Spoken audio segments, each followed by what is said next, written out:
Desde já, Shabbat Shalom, nessa sexta-feira, porção semanal Shlach Lecha. A princípio parece que Hashem fala para Moisés enviar espiões para conhecer a terra prometida, Israel. Mas a gente logo percebe que não é bem assim. Os sábios dizem que quando Deus fala para Moisés, mande por você, Shlach Lecha, na verdade Moisés deu a ideia. E Hashem falou, se você quer assim, faz. O livre-arbítrio é permitido e pode dar certo. Hashem já sabia que ia dar errado, mas dependendo do livre-arbítrio do ser humano, poderia ainda dar certo. Moisés então escolhe 12 pessoas, uma representando cada tribo, e vão para Israel. Bom, 2 pessoas não pecaram das 12, não falaram mal de Israel, não pensaram mal de Israel, que é Yoshua ben Nun, que é Josué, que depois vai ser o profeta que substitui Moisés e entra em Israel, e Kalev ben Yefuné. Ben significa filho, Kalev, filho de Yefuné. É interessante que assim que eles entram, o Rashi, o maior explicador da Torá escrita, diz que eles correm para Hebron. Vão então na caverna onde estão os patriarcas e matriarcas, com exceção de Raquel, e rezam, falando a Hashem que em mérito desses justos não aconteça o pior, porque nós já estamos percebendo que outros representantes querem detonar Israel. São pessoas medrosas e que querem falar mal. Pelo fato de eles pedirem ajuda de Hashem, eles são abençoados. E na prática eles são os únicos que não recebem nenhuma maldição. Muito pelo contrário, somente bênçãos. O que os espiões viram lá de uma forma geral? Eles viram pessoas gigantes, literalmente, que eram filhos dos Nefilim, dos anjos caídos, que caíram na época de Noé, né, quando havia pecado e destruição, causou o dilúvio. Alguns deles sobreviveram, alguns desses gigantes, e fizeram filhos. E os filhos eram os gigantes que sobraram no mundo. Bom, a partir desse momento, quando eles começam a ver gigantes, começam a dizer que a terra não é tão boa assim, o pessimismo só aumenta. Eles ficaram ao todo 40 dias, voltam para o deserto.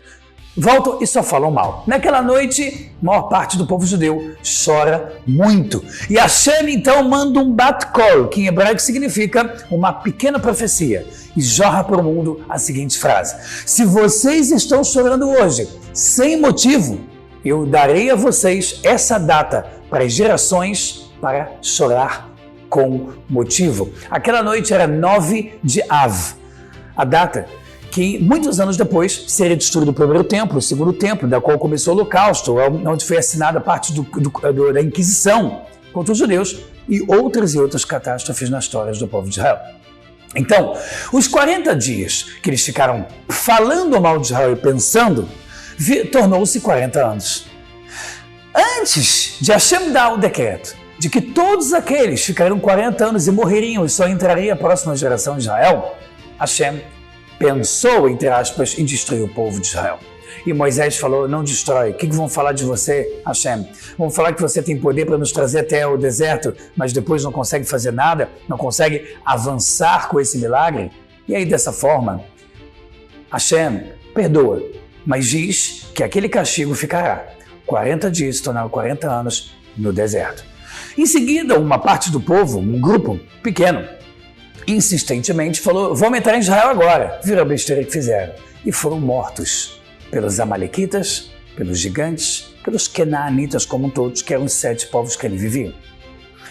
Em seguida, a Torá continua falando sobre Shabat, continua falando sobre outras leis, começa, a falar sobre a importância de que a gente não fale mal de Israel, de que a gente não vá contra a vontade de Hashem. E a conclusão dessa porção semanal, que não acontece em qualquer época, acontece num Shabat que precede o mês judaico de Tammuz.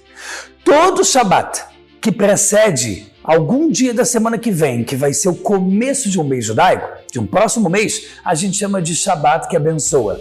Shabat Mevarechim, que esse é o nome do Shabat dessa parashá Shlach Lecha. Quantas lições a gente pode aprender? A primeira é, se Hashem não pediu, pense muito se você quer fazer. Se você falou para alguém mais sábio, quero fazer tal ideia, e essa pessoa é tua orientadora, e essa pessoa te diz, não sei se é uma boa ideia, ou se quiser faz, pense 2 vezes. Coloque sempre a mente acima do coração. Pense nas possibilidades. boas e ruins do que pode acontecer.